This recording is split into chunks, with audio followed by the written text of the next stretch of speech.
আরে সাইদুল, সায়ন, কি করে বেড়াচ্ছি রে তোরা?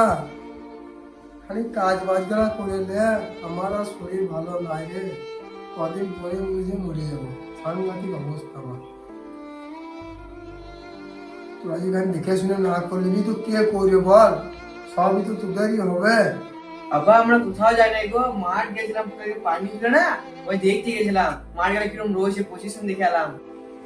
সায়ন বলো। বলছি, ওপরে যে ইটগুলো তুলেছে ওই ইটগুলোকে খালি সাইড করতে হবে, বুঝতে পারলি? এক কাজ কর, ওপর ইটগুলো সাইড করে দিবি, হ্যাঁ? আমরা এবার ক্লাব থেকে আসি গা, দেশের ইগুলো করেছি, এগুলো নামিয়ে দিছি। আমরা এবার আসি। বেশ, যা তাড়াতাড়ি আসিস।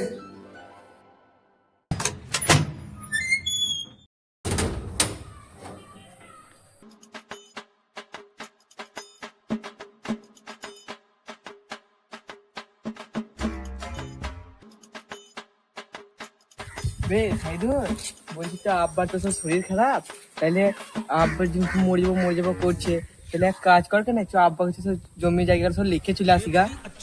তাহলে চ, আব্বা যদি মরে যায় তাহলে তার জমিগুলা ভাগ পাবো না, তাইলে চ যে ভাগ গেলে করে নেবো আজকেই।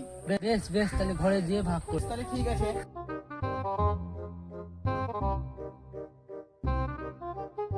One hour later. বাবা একটা কথা বলতাম। কেন রে, কি হয়েছে? কি কথা বলছিস রে তোরা? আব্বা আমাদের জমি জায়গাটা ভাগ করে দাও না। হ্যাঁ রে, আমি ওইটা ভাবছিলাম রে, এই জমি জায়গাগুলো সব ভাগ করবি। चलो भाई देखो अब मैं क्या करता हूँ। আমাদের ঘরে যে সাইকেলটা আছে, দোকানে যাবি তুই, লেক সারাবি তুই, আর আমি চালাবো, বুঝতে পারলি? আমাদের ক্যালেন্ডার পাশে যে 2 বিঘে জমি আছে, ঠিক আছে? চাষ করবি তুই, কেটে নিয়ে আসবি ঘরকে তুই, আর আমি ধান নেবো, বুঝতে পারলি? আর আমাদের ঘরে যে গাইটা আছে সেটা ঘাস খাওয়াবি তুই, দুধ দোয়াবি তুই, আর আমি খাবো, বুঝতে পারলি? এবার আমি বলবো, তোমাকে আর কিছু বলতে পারো না। বীজ আনবো আমি, ঘুলবে ই, আর খাবে তুমি। গান ফট